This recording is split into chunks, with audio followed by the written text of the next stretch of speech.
So once again welcome to the R&M classes. कल हम लोगों ने प्लांट किंगडम खत्म कर लिया था. Now we have entered into the plant physiology.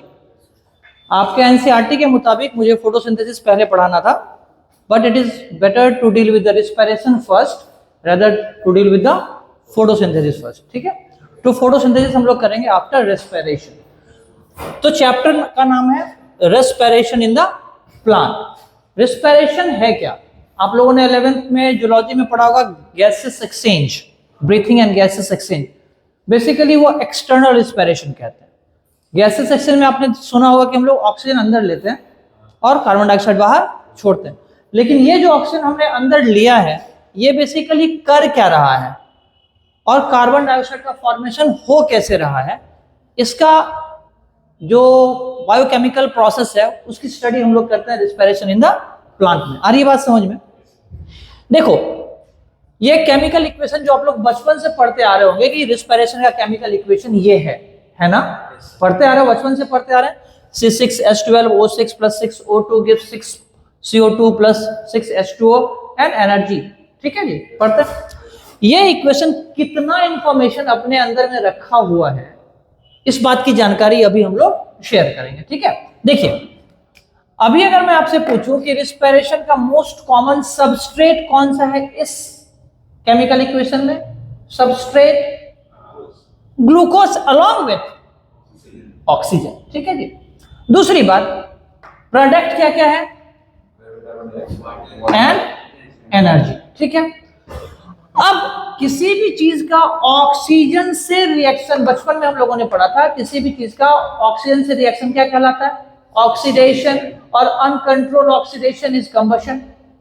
वही होता है ना. लेकिन यह एक कंट्रोल्ड प्रोसेस है, यह एक कंट्रोल्ड प्रोसेस है, सेल के अंदर में एंजाइमेटिकली कंट्रोल्ड प्रोसेस है. ठीक है जी. इंपॉर्टेंट बात यह है और एक मजेदार बात यह है ना कि पूरे के पूरे रेस्पिरेशन के प्रोसेस में, क्या बोला? पूरे के पूरे रेस्पिरेशन के प्रोसेस में ऑक्सीजन और ग्लूकोज मॉलिक्यूल आपस में एक दूसरे के आमने सामने कभी नहीं आते, कभी नहीं आते. क्यों? क्योंकि ऑक्सीडेशन का जो प्रोसेस है, तो ऑक्सीडेशन में क्या होगा कि यहां से सबस्ट्रेट ऑक्सीडाइज्ड होगा, यहां से इलेक्ट्रॉन निकल के किसके पास जाएगा? ऑक्सीजन के पास. ऑक्सीडेशन का मतलब तो ही ना लॉस ऑफ इलेक्ट्रॉन. तो इसमें इलेक्ट्रॉन दे कौन रहा है? जो ऑक्सीजन से रिएक्ट करता है उसका ऑक्सीडेशन होता है ना भाई, और लॉस ऑफ इलेक्ट्रॉन उसका होगा ना. क्या मेरी बात यहां तक समझ में आ रही है? अब जरा सा ये देखो, तो यहां पे अगर इलेक्ट्रॉन, यहां सुनना, जरा सा लिखना मत, यहां से अगर इलेक्ट्रॉन निकल के ऑक्सीजन के पास जाएगा ना भाई. एक बात बताओ, इलेक्ट्रॉन एक चार्ज पार्टिकल है. चार्ज पार्टिकल का मूवमेंट ऑलवेज होता है पोटेंशियल ग्रेडियंट में. अगर पोटेंशियल ग्रेडियंट नहीं होगा तो चार्ज पार्टिकल का मूवमेंट नहीं होगा. होता है ना यही बात. और यहां से यहां का पोटेंशियल डिफरेंस जितना होगा उतना अमाउंट ऑफ एनर्जी रिलीज करेगा इलेक्ट्रॉन अपने मूवमेंट के दौरान. हाँ कि ना? हाँ कि ना? सपोज करो अगर कोई इंसान 10th फ्लोर पे खड़ा है. कितने फ्लोर पे खड़ा है? 10th फ्लोर पे खड़ा है और यहाँ पे ग्राउंड फ्लोर है. ठीक है, 10th फ्लोर पे खड़ा है और यहाँ पे क्या है? ग्राउंड फ्लोर है. तो दो रास्ते हैं, 9th पे आएगा सीढ़ी से या लिफ्ट से, फिर 7th पे, 8th पे एंड सो ऑन करते करते करते करते अल्टीमेटली वो ग्राउंड फ्लोर पे आएगा. या डायरेक्ट आ जाएगा. डायरेक्ट आएगा तो बहुत कम समय में बहुत ज्यादा एनर्जी रिलीज हो जाएगी जी. इट में डैमेज, बहुत कम समय में बहुत ज्यादा एनर्जी रिलीज होना. It is something like a blast. हमारे घर में गैस सिलेंडर होता है, उससे चाय बनाने के लिए क्या गैस सिलेंडर में आग लगाते हो? थोड़ा थोड़ा एनर्जी लेते हैं, थोड़ा थोड़ा उपयोग करते हैं, है ना. अगर यही एनर्जी 9th फ्लोर पे आने में थोड़ा एनर्जी लॉस हुआ, फिर 8th पे आएगा थोड़ा एनर्जी लॉस करेगा, फिर थोड़ा एनर्जी लॉस करेगा, फिर थोड़ा, है कि नहीं? यहाँ पे फटाक से आ जाएगा क्योंकि यहाँ और यहाँ के बीच में पोटेंशियल क्या बहुत ज्यादा है. एक ह्यूज अमाउंट ऑफ एनर्जी बहुत कम समय में रिलीज हो जाएगी जिसके कारण बॉडी डैमेज हो सकता है कि नहीं? सेम कंडीशन यहाँ एप्लीकेबल. ग्लूकोज, क्या बोला मैंने?